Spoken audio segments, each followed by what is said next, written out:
So guys, welcome back dito sa aking channel. So this is the part 2 of our process. So license endorsement to Maryland. So tong topic na to is specific kung paano tayo magbayad kasi may payment yung $230 papunta dun sa Maryland Board of Nursing.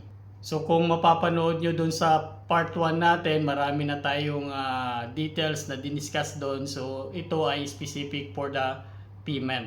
Pero syempre bago tayo mag-proceed dun sa pinaka main topic natin na payment, so yun nga dinidiscuss dito yung SIS Evaluation Report kasi yan yung part ng requirements paano mag-endorse ng license to Maryland. So doon sa SIS Evaluation Report, once makumpleto mo na yon, so discuss na rin natin dito guys, part ng SIS Evaluation Report requirements, yung English exam.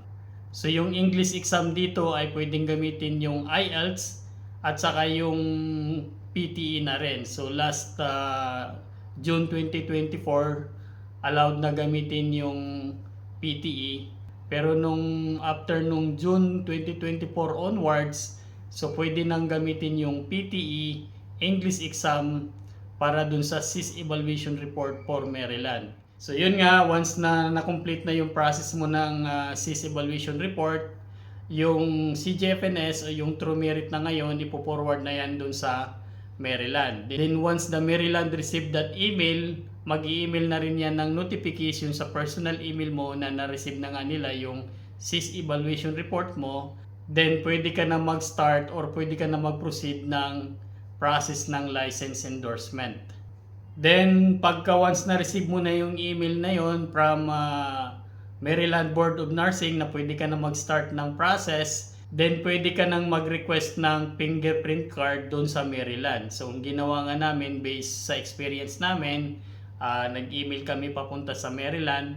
Kaya doon sa first vlog ko, pinakita ko na yung envelope na na-receive natin together with the requirements. So nandun yung mga requirements sa loob at the same time yung fingerprint card. So mag-email ka papunta sa MD or Maryland Board of Nursing para maka-request ng fingerprint card kasama na yung mga forms na pipilapan doon sa application. Then once ma-receive mo na yung envelope na yon, kasi medyo di ko masabi kung ilang araw talaga, minsan may delay.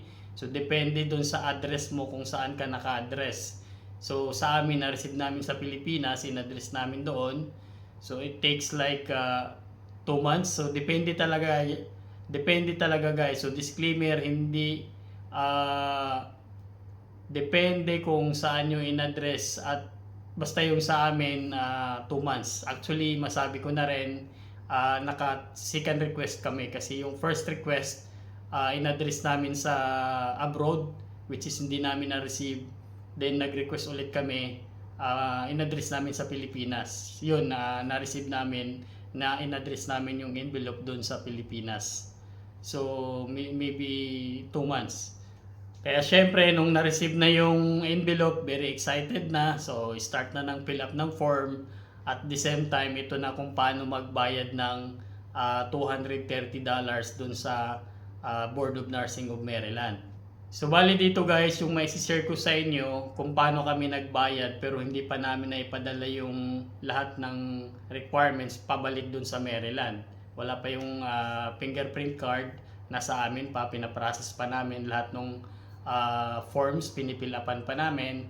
At the same time yung mga additional requirements kasi may mga additional requirements.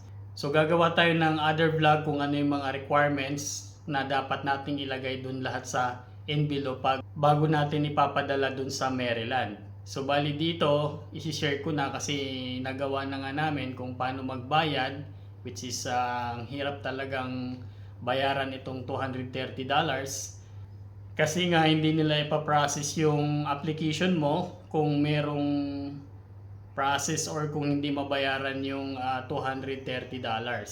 So anyway, ito na yung way kung paano namin na-contact yung Maryland Board of Nursing para sa payment. So doon sa envelope na na-receive namin, merong actually merong instruction dito. Kung yun nga, kasi ang option lang, pwedeng bayaran by kung meron kang kilala sa United States. So pwede silang maglagay ng cheque. Itong process nga natin is outside the United States.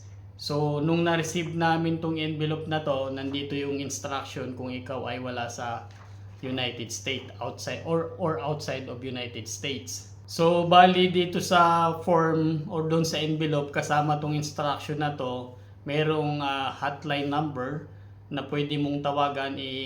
Ipa-plus natin dito sa screen. So ito yung tatawagan nyo working hours doon sa Maryland Board of Nursing. So nakailang beses din kaming nagtawag, talagang inaabangan.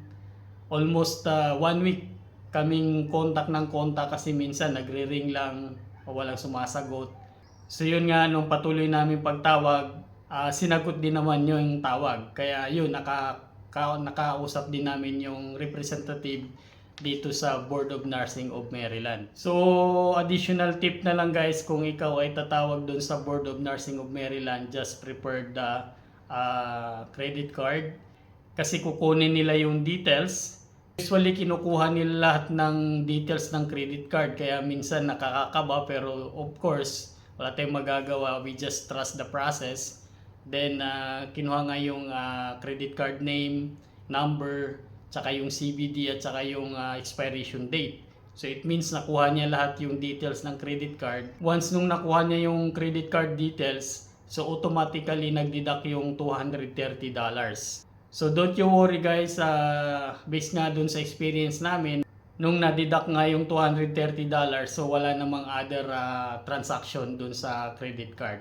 Safe naman yung details kahit na binigay mo yung lahat ng credit card information mo. So biruin mo, nandun na yung credit card name, credit card number, expiration date, CVD. So pero yun lang naman ang binawas, yung $230. So once na ma-deduct na yung $230 habang kausap mo siya sa phone, so yun nga, wala namang resibo. Which is, buti na lang naitanong ko rin kung paano yung resibo, binigyan ako ng confirmation number. So don't forget guys, pag once deducted yung amount dun sa credit card mo, don't forget to ask the receipt. Pero bibigyan ka naman niya ng confirmation number. So yung confirmation number na yun yung ilalagay mo dun sa envelope as tracking number para dun sa payment mo ng process ng license endorsement to Maryland. So madagdag na rin natin dito yung license verification endorsement kasi di pa natin to na-discuss. So kasama to guys pag ikaw ay nag-license endorsement to Maryland.